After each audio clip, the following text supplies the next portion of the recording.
നമസ്കാരം. ചെറിയൊരു കഥ. അറിവും സത്യവും ഉപദേശിച്ചിരുന്ന ഒരു ഗുരു ജീവിച്ചിരിപ്പുണ്ടായിരുന്നു. ഗുരുവിന് നിരവധി ശിഷ്യരുണ്ട്.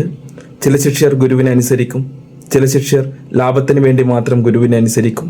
ഒരു ദിവസം ഗുരു തൻ്റെ ശിഷ്യരെ വിളിച്ചു പറഞ്ഞു, ഞാൻ ഒരു യാത്രയ്ക്ക് പോവുകയാണ്. ഈ ആശ്രമത്തിലെ പണവും ധാന്യവും പാവപ്പെട്ട ജനങ്ങൾക്കുള്ളതാണ്. നിങ്ങളത് സൂക്ഷിക്കണം. ഗുരു യാത്രയ്ക്ക് പോയി. ചില ശിഷ്യർ ചിന്തിച്ചു, ഇത്രയും പണവും ധാന്യവും എന്തിനാണ് അവർക്ക് കൊടുക്കുന്നത്?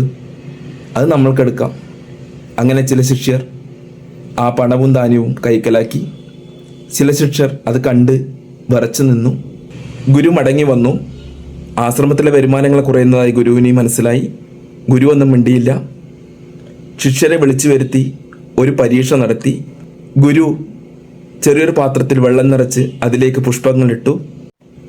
ഗുരു പറഞ്ഞു, സത്യസന്ധനായവൻ്റെ മുഖം ഈ വെള്ളത്തിൽ തെളിയും. അങ്ങനെ ശിഷ്യർ ഭയക്കാൻ തുടങ്ങി.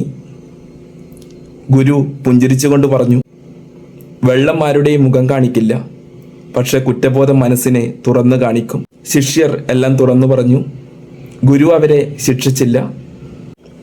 ഗുരുവിനെ ചതിക്കുന്നത് വലിയ പാപമല്ല, എന്നാലും മനസ്സിലെ സത്യത്തെ ചതിക്കുന്നത് ഏറ്റവും വലിയ പാപമാണ്. മുതൽ ആ ശിഷ്യർ സത്യത്തിൻ്റെ പാതയിലൂടെ മുന്നേറി. ഇതാണ് ആ ചെറിയ കഥ.